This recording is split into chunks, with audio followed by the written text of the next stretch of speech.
भारत में इजरायल के जो कॉन्सुल जनरल हैं, उन्होंने भी आज अनुपम खेर के साथ मुंबई में एक प्रेस कॉन्फ्रेंस की, उनसे मुलाकात की और इस घटना के लिए माफी मांगी।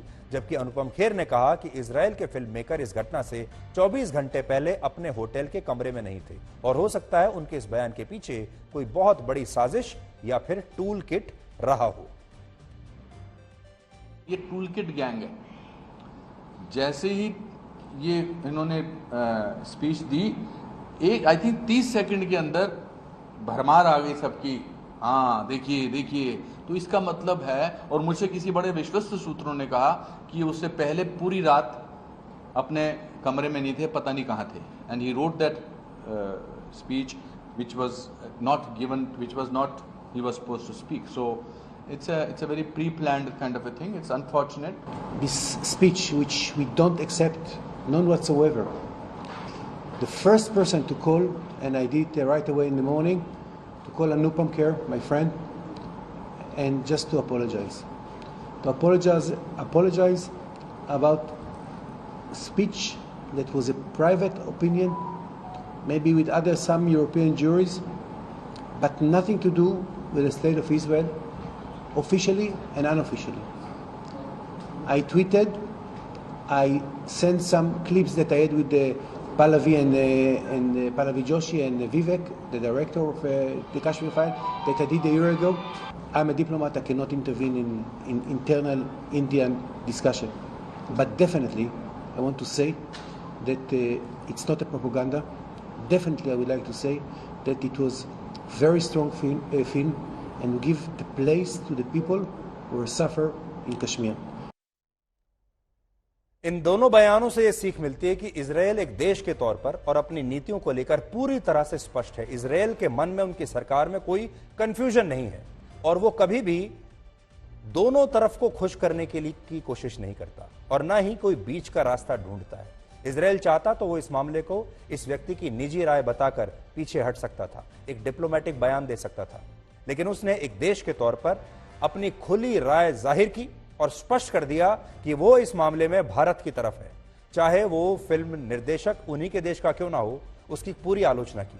इसलिए आज जो लोग ये सोच रहे हैं कि इस घटना के बाद भारत और इजरायल के रिश्तों में कुछ दरार आएगी, तो ऐसा बिल्कुल नहीं है। असल में इस विवाद के बाद भारत और इजरायल के रिश्ते और ज्यादा मजबूत होंगे, क्योंकि इजरायल ने इस बयान की कड़ी आलोचना करके यह साबित किया है कि वो सही को सही और गलत को गलत कहने की हिम्मत रखता है और भारत से जुड़ी हर उस ऐतिहासिक घटना का सम्मान करता है जिसमें लोगों ने भयानक यातनाएं झेली है। तो ये बात हमें इजरायल से सीखनी चाहिए। दूसरी तरफ अगर आप देखेंगे तो भारत सरकार की तरफ से अभी तक इसमें कोई ऐसा बयान नहीं आया है, जबकि इजरायल ने खुलकर पहले ही दिन अपनी स्थिति पूरी तरह से स्पष्ट कर दी है। इस पे दूसरी बात यह है, इस पूरे मामले में अभी तक बॉलीवुड की तरफ से, फिल्म इंडस्ट्री की तरफ से किसी का कोई बयान नहीं आया।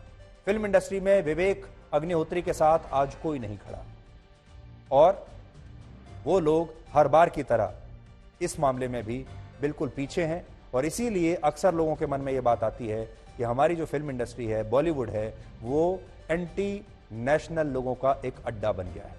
नदाब लपिड जिस अंतर्राष्ट्रीय जूरी के चेयरपर्सन थे, उसमें उनके अलावा 4 और लोग थे, जिनमें भारतीय फिल्मकार सुदीप्तो सेन है। सुदीप्तो सेन ने अब एक और बयान जारी करके कहा है कि इजरायल के इस फिल्म मेकर ने कश्मीर फाइल्स को लेकर जितनी बातें कही, उनके बारे में जूरी के बाकी सदस्यों से कोई चर्चा नहीं हुई थी। आयोजन से पहले भी जब जूरी के 4 सदस्यों ने एक प्रेस कॉन्फ्रेंस की, तब भी इसके बारे में कोई चर्चा नहीं हुई। लेकिन फेस्टिवल वाले दिन जब केंद्रीय मंत्री अनुराग ठाकुर और गोवा के मुख्यमंत्री मंच पर आए, तो इसके बाद अचानक से यह घोषणा हुई कि जूरी के चेयरपर्सन बाकी सदस्यों की तरफ से अपने विचार रखना चाहते हैं और इस दौरान उन्होंने अपने ये विचार रख दिए, जबकि जूरी के बाकी सदस्यों का कहना है कि उन्हें इस बारे में कुछ पता ही नहीं था। हो सकता है इस बयान के पीछे कोई साजिश हो, जिसकी जांच जरूर होनी चाहिए। कल जब से इस फिल्म को लेकर बयान आए, तब से हमारे देश में खास वर्ग के लोग इस फिल्म मेकर का खुलेआम समर्थन कर रहे हैं। इनमें कांग्रेस पार्टी के नेता सबसे पहले शामिल हैं। कांग्रेस पार्टी के राष्ट्रीय प्रवक्ता हैं, जिनका नाम है सुप्रिया श्रीनेत। उन्होंने अपने एक ट्वीट में लिखा कि अब तो एक विदेशी फिल्म मेकर ने भी इस फिल्म को प्रोपेगेंडा बता दिया और इसके कितने सबूत चाहिए। सुप्रिया श्रीनेत कांग्रेस की वही नेता हैं जिन्होंने सेना के अपमान पर दुख जताने वाले फिल्म स्टार अक्षय कुमार का यह कहते हुए विरोध किया था कि वो कनाडा के नागरिक हैं, इसलिए उन्हें भारत की सेना पर कुछ कहने का अधिकार नहीं। लेकिन अगर आज वही सुप्रिया श्रीनेत इस फिल्म को प्रोपेगेंडा साबित करने के लिए एक विदेशी फिल्मकार के बयान का खुलेआम सहारा ले रही हैं, यानी विदेशी अगर यहां बोले तो ठीक है, विदेशी वहां बोले तो खराब है। यह बात और भी ज्यादा हैरान करती है कि जो लोग भारत का विरोध करते हैं या भारत को नीचा दिखाते हैं, ऐसे लोगों को कांग्रेस पार्टी का सबसे पहले समर्थन मिलता है। और बॉलीवुड के जो कलाकार सेना के अपमान पर चुप रहते हैं, वो भी ऐसी घटनाओं पर अक्सर ट्वीट करने लगते हैं। जैसे एक और अभिनेत्री हैं जिनका नाम है स्वरा भास्कर, उन्होंने भी अपने एक ट्वीट में इजराइल के इस फिल्म मेकर का समर्थन किया है और कहा है कि उन्होंने एक एक बात सच बोली है। आप आजकल देखते होंगे कि भारत में लोगों ने बॉलीवुड की फिल्में देखनी बंद कर दी हैं। असल में इस दूरी का कारण ऐसे ही एक्टर्स हैं जो देश विरोधी ताकतों का समर्थन करते हैं अभिव्यक्ति के नाम पर, और उनके लिए अक्सर तालियां बजाते रहते हैं।